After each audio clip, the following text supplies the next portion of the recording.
Welcome to the Everything Financial Radio program. I'm your host, Dennis Tubergen. I am here every week at this time, and this is where we talk about what's going on in the economy and how it might affect your nest egg. Today, in just a minute or so, we're going to get to a conversation I recently had with the very colorful trends forecaster, Mr. Gerald Celente. It's always fun to have a conversation with Gerald, so we'll get to that conversation here momentarily. Also on today's program, we're going to be talking about economics and financial markets in plain English. Today we're going to explore what is money and what is the money cycle. Where are we in the money cycle, and what might it mean for you and your nest egg?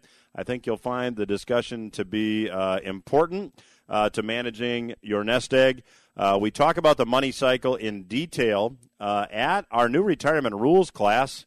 And let me just remind you, we have a couple classes coming up. We have a one-day class coming up on Saturday, September the 27th.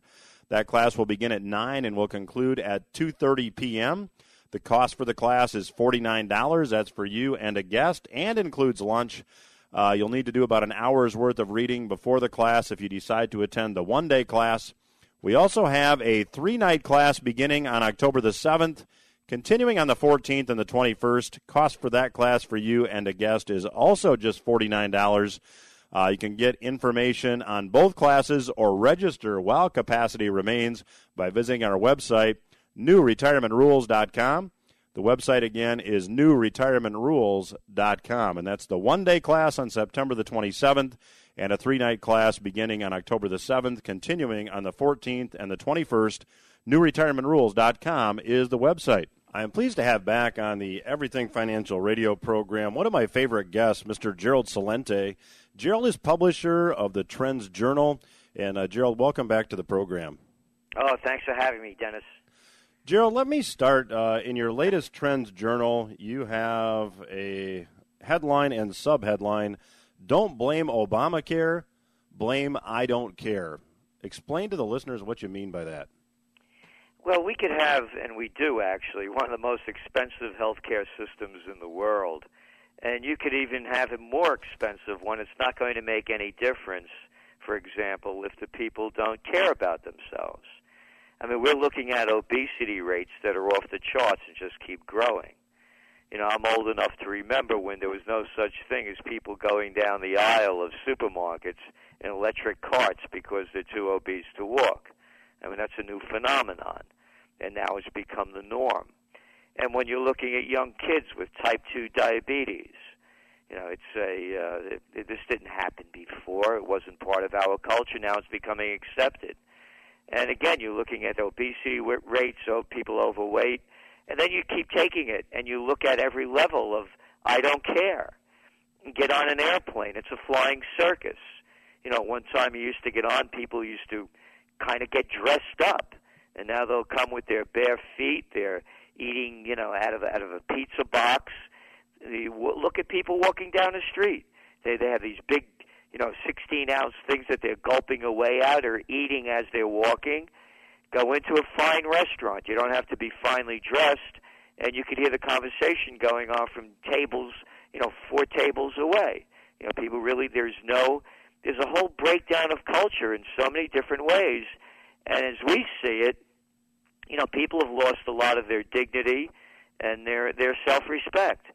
So you can have, as we say, you know, don't blame Obamacare, but it's the entire system and the people behind it, and the people are the everyday people. So we broke it down into all the different categories of how we see a decline in society and how it's affecting things at so many different levels. For example, you know, we have a photograph in there of Sarah Vaughan, you know, great jazz singer. And next to her, Miley Cyrus, or Miley Cyrus, whatever her name is, you know, dressed up and looking like a freak as she's grabbing her crotch and sticking her tongue out, and that's what society promotes. So, again, you know, don't blame Obamacare, blame I don't care, because you're letting it happen or you're a part of it if you are a part of that. So, Gerald, to what extent would you say that this decline in culture, as you stated, and certainly any of our listeners that are are my age or older can certainly identify with what you're saying. To what extent has this been the result of government policy that's been promulgated through the years? Government policy is part of it, but, it's much deeper than that as we look at it. For example, we'll talk about the government part. Again, I'm old enough to remember when, people like Eisenhower, a 5-star general, supreme commander of the Allied forces in World War II, he presented himself like a man. And then you had I'll never forget the elections in 1992. And Bill Clinton shows up on Arsenio Hall, wearing dark sunglasses and playing a saxophone. And now you see the presidents on with Jon Stewart or sitting around with the women in The View or late night TV yucking it up. So you look at that breakdown in culture. That's no place for a president. Sorry, it's a joke. They're bad comedians, And then you look at, if I was on your show and we're talking off the air, I said, listen, I got this great idea. What we're going to do is we're going to go into the penal system, and we're going to take the most violent criminals there, and we're going to copy their dress and their language. We'll call it gangster rap. And we won't give the kids any shoelaces or belts, because you can't give these violent criminals these things because they're weapons. They'll choke you with them. They'll kill you with shoelaces tied together or a belt. And we'll make a whole fashion statement and a music statement of it. And you'd get off the air and you'd say, boy, I had this lunatic on the phone. He wanted to take the most violent aspect of our culture and promote it as a pop culture. Well, they've done it. And it's become part of the language, part of the dress, and part of everyday life. So it's the media, it's the government, it's the education system, which is a joke.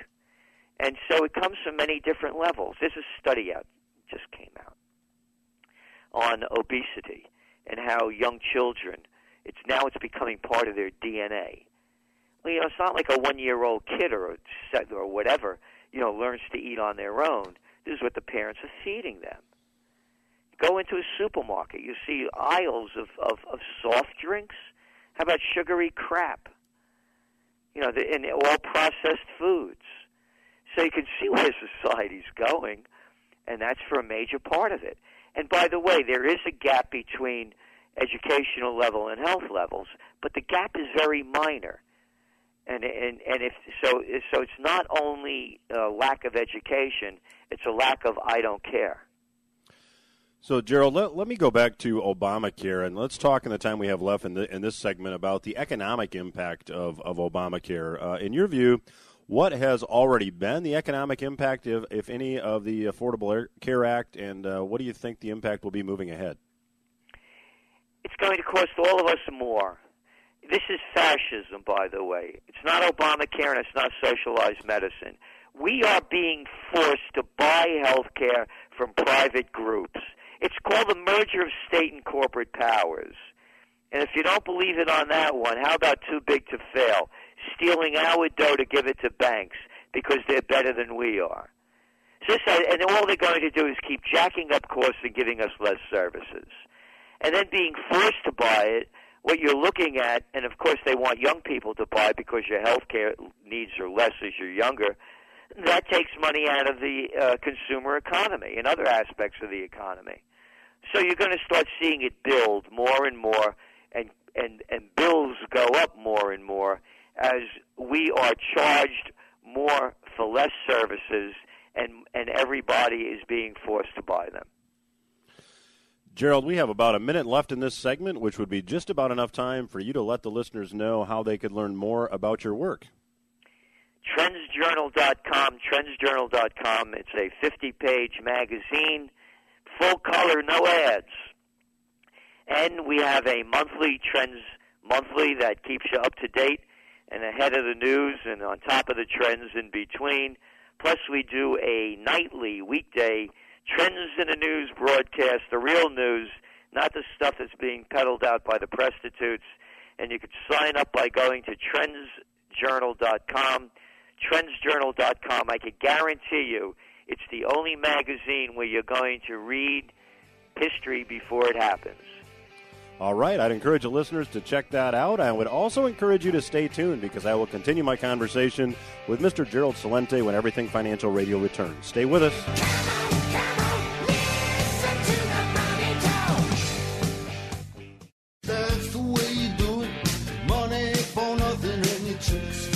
Welcome back to the Everything Financial Radio program. I'm your host, Dennis Tubergen.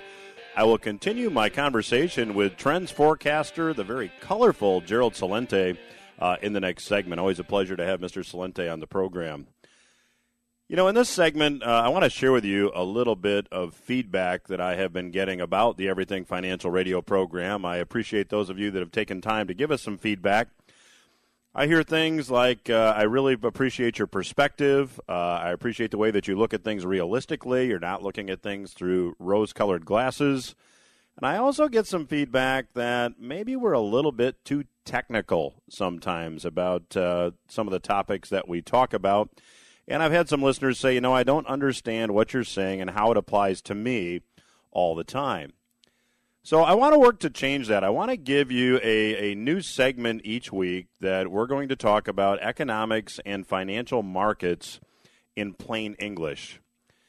And this will be the inaugural segment. We'll do this once in a while here on the program. And I thought about what to talk about in this first economics and financial markets in plain English segment and asked myself, what would be the most useful to explain? What would be the most beneficial to you? And I thought today we'd start with the basics. Just ask the question, what is money? Now, I know on the surface that might sound like a crazy place to start. After all, we all know what money is, right? It's the cool-looking green stuff that we all have in our wallets. Money's an asset, right? Or is it? Or is today's money debt? Well, I want to challenge you to look at something called a money cycle, something that occurs historically, and money changes over time. And this cycle has repeated itself time and time again historically.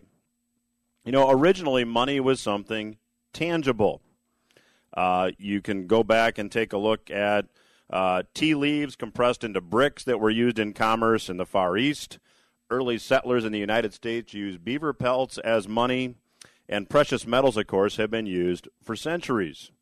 And really, when you look at it historically, there's three broad categories of money.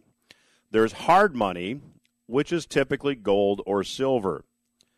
Hard money has intrinsic value. The money itself is worth something.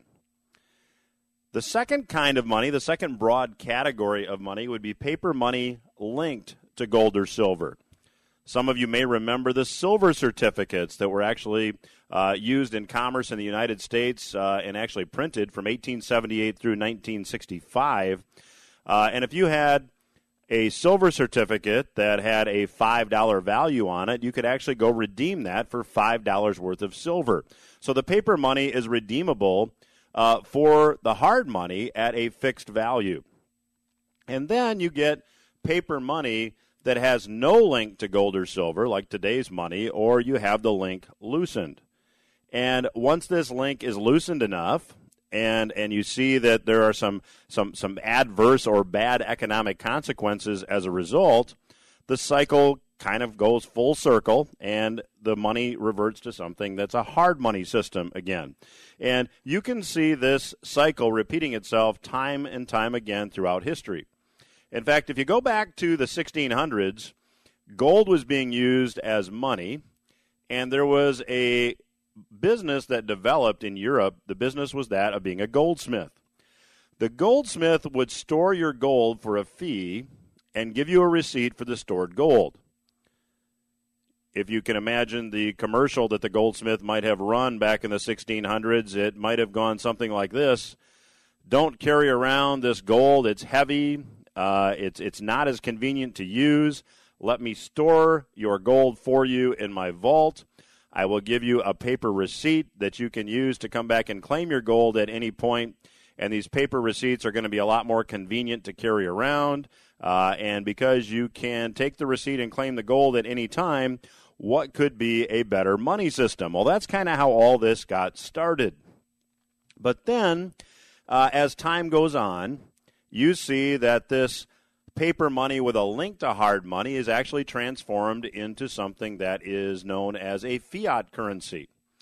A fiat currency is a currency by government decree. There's really no intrinsic value to the money. If you take a dollar bill today, certainly the paper that makes up that dollar bill is not worth $1. It's worth far less than that, but it's worth $1 by decree, by fiat. Well, what causes this transformation from paper money with a link to hard money to a fiat currency?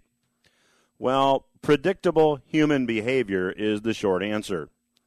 Faced with three choices, which options do you think many politicians in every century have chosen? To deal with large budget deficits or a great amount of government debt, if a politician has the choice to raise taxes, to cut spending, or print money, what do you think is the choice that is almost always made? You guessed it, printing money. Today's politicians are no different than the politicians of 200 years ago. In fact, we'll continue to explore this topic in the last segment of today's program. But let me go back and just look at U.S. history. The Mint Act, the first Mint Act, made the relationship between silver and gold 15-1. So 15 ounces of gold equaled 1 ounce of silver. And back in the late 1700s, any U.S. citizen could have their own money made for them. You could have money minted for you. All you had to do is bring gold or silver to the official mint. And a $10 gold piece contained exactly 0.62 ounces of gold. Money in early U.S. history was something tangible, as it had been for most of history. Then, after the Revolutionary War, the U.S. was deeply in debt. And the first Treasury Secretary at the time, a gentleman whose picture appears on a $10 bill, Alexander Hamilton, went to President Washington and suggested that a central bank be set up that could print paper money. Why would the Treasury Secretary want a bank that could print paper money? Because they could print money to pay off the debt more quickly. Again, same three choices. We can raise taxes, cut spending, or print money. Hamilton said, let's print money. Well, if you're a history buff, you know that Thomas Jefferson wasn't too crazy about the idea and tried to convince President Washington not to set up a central bank that could print paper money, but he lost that battle, and the bank printed paper money. Well, there was a limit on the amount of paper money that could be printed. The bank could only print $3 for every $1 in gold and silver that backed the money. But what we see? We had hard money first. We had a paper money with a direct link to hard money. And now, thanks to Alexander Hamilton convincing President Washington that they should print more money, now we have a money supply that has expanded, and that link has gotten a lot weaker. So if you had paper money in the 1790s, you could go and redeem your paper money at the central bank at any point for gold or silver. The central bank would have a problem, however, if there was the proverbial line outside the door one morning. If everybody that had the paper money wanted to get their gold, the bank would have had a problem. Well, that problem, fortunately, didn't surface back in the late 1700s, and it was a clever way for the U.S. government to get rid of debt. However, it didn't take long after an economic depression set in that the United States went back to a hard money system. So this money cycle repeats itself time and time again. And in the last segment of today's program, I'll give you some additional historical examples. And we're seeing this money cycle now actually repeating itself now. We're seeing the Federal Reserve that's printed over $4 trillion in new money. Central banks all around the world have printed $12 trillion in new money. And whenever this has happened historically, we've seen that the outcome has been the same almost every time. This is a topic that we talk about in detail at our new retirement rules class, and we do have for fall, and it certainly feels like fall here this past week, 2 new classes starting up. We have one class that'll be a one-day class held on September the 27th. That'll be at the East Beltline campus of Western Michigan University. That's a Saturday. The class will begin at 9. It will conclude at 2:30 p.m., If you sign up for that class, we do have about an hour's worth of reading we're going to ask you to do before you come to the class. Also, a 3-night class beginning October 7, 14, and 21. Cost for both classes is $49. All you need to do to register or get more information is go to newretirementrules.com. The website, again, is newretirementrules.com. And, again, you can get more information or register while capacity remains. Everything Financial Radio returns with Mr. Gerald Celente after these words. Stay with us. Give me your money. Just give me money. Monday, Monday, Monday, always Sunday, in the rich man's world. I have the pleasure of chatting today with Mr. Gerald Celente. This is the Everything Financial Radio program, and I am your host, Dennis Tubergen. Gerald, let me jump in again, and let's shift gears and talk a little bit about Fed policy. The Fed has printed over $4 trillion new dollars out of thin air since the financial crisis. Starting in October, that will supposedly stop. Do you think it will stop, and if so, what will be the effect on the economy? Well, first of all, the $4 trillion is the debt, but let's go back and realize that it's way more than that.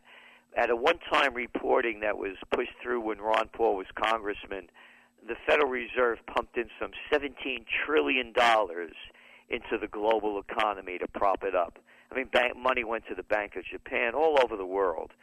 So it hasn't worked.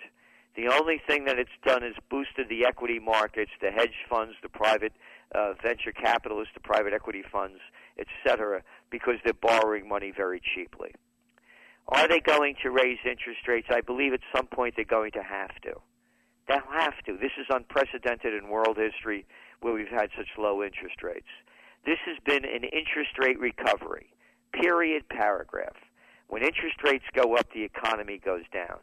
Even Fed Chair Yellen is concerned about the housing market.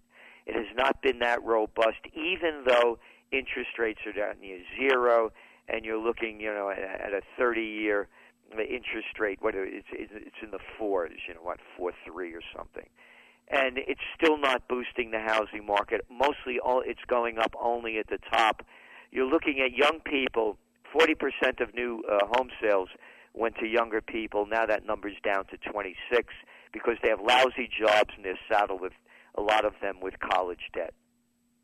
When interest rates go up, also the so-called emerging markets go way down. The carry trade, all of that cheap money that was flowing into Indonesia, into Brazil, into India, all of that cheap dough, now it's not flowing in anymore as interest rates go up. As a matter of fact, you could go back and you saw the troubles in Turkey.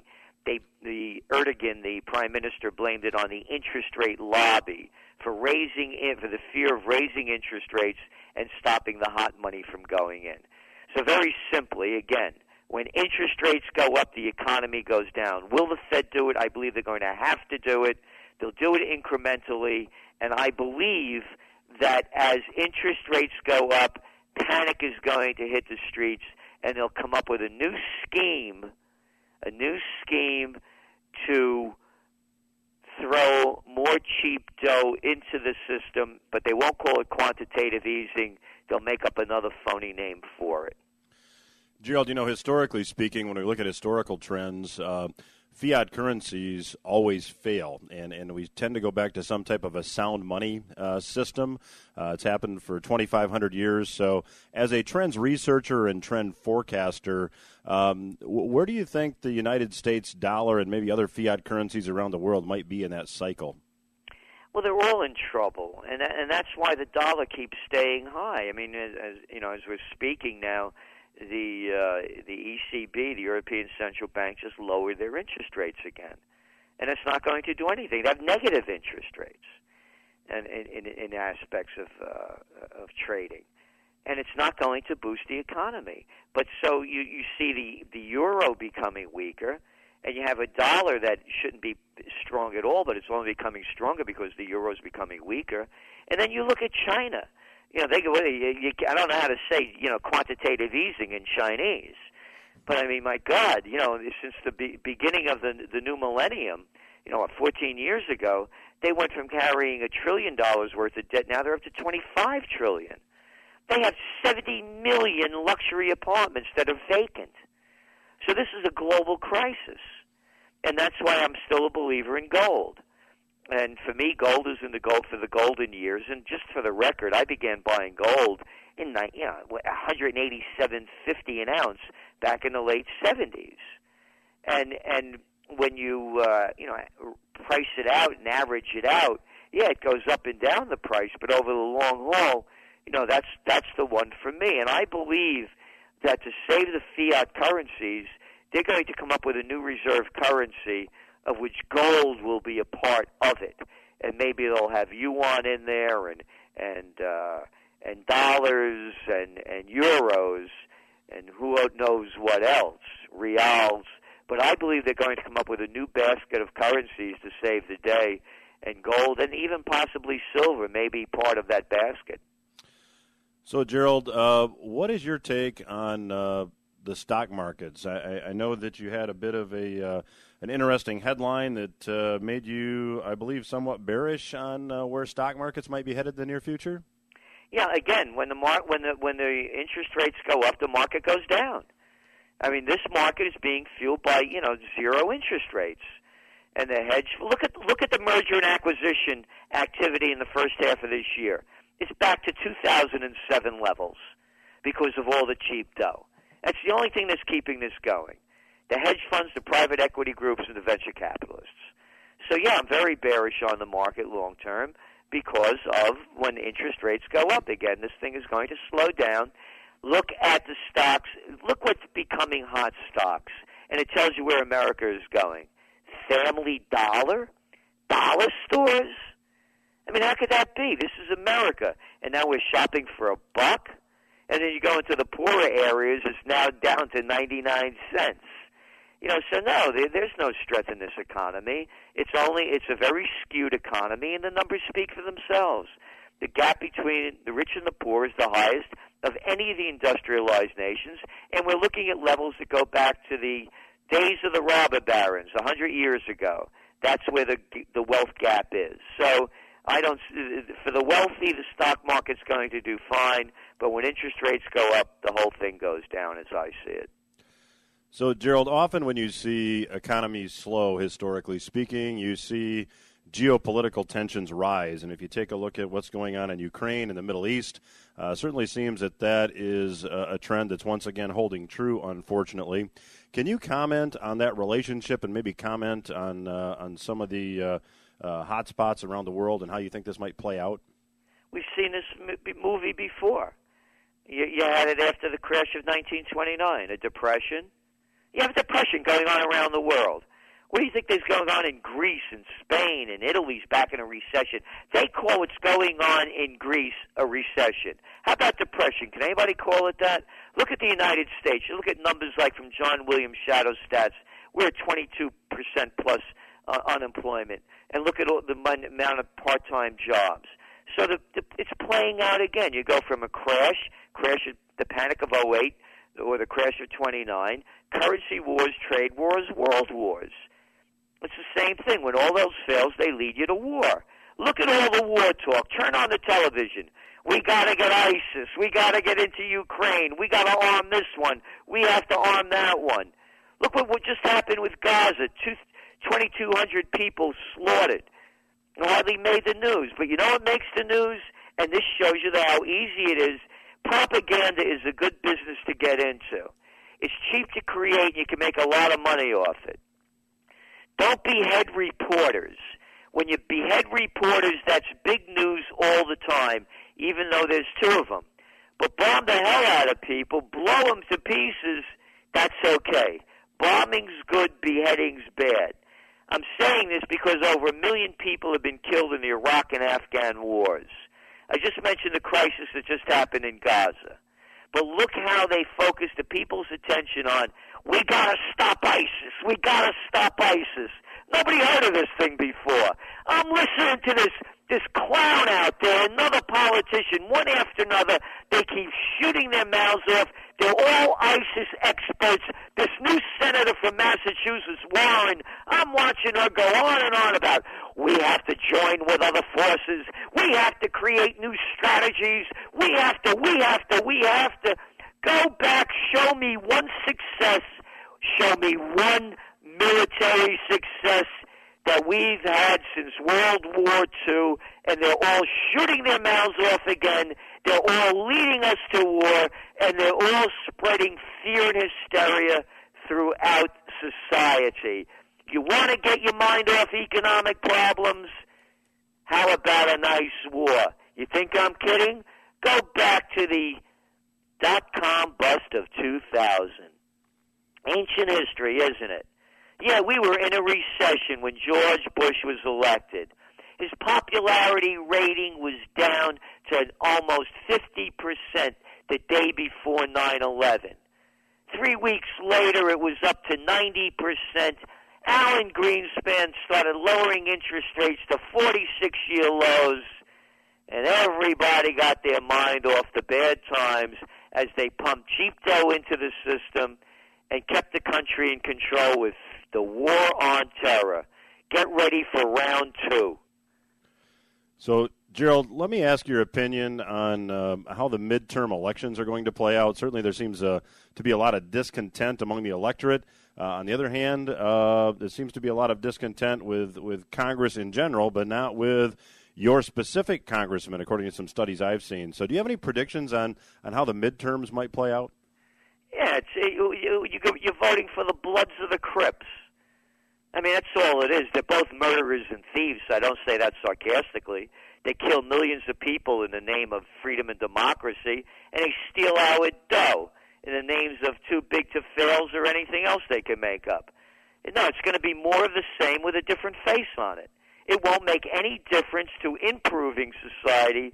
It'll just be a continuation of the degradation of the United States of America as they keep robbing us of our money and our rights. And you don't have, that's not rhetoric, and those aren't opinions, those are facts. They rob us. Hey, what NSA creep is listening in on our phone conversation or watching you as you go on your computer? How much more money do they have to steal to start wars or to send it to foreign countries as the infrastructure around the world is rotting, around the country is rotting, and people lose jobs?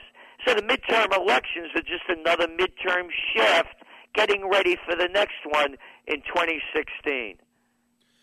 Well, we are going to have to leave it there. Gerald, always a very interesting and colorful conversation. We certainly appreciate you joining us today and hope you'll come back.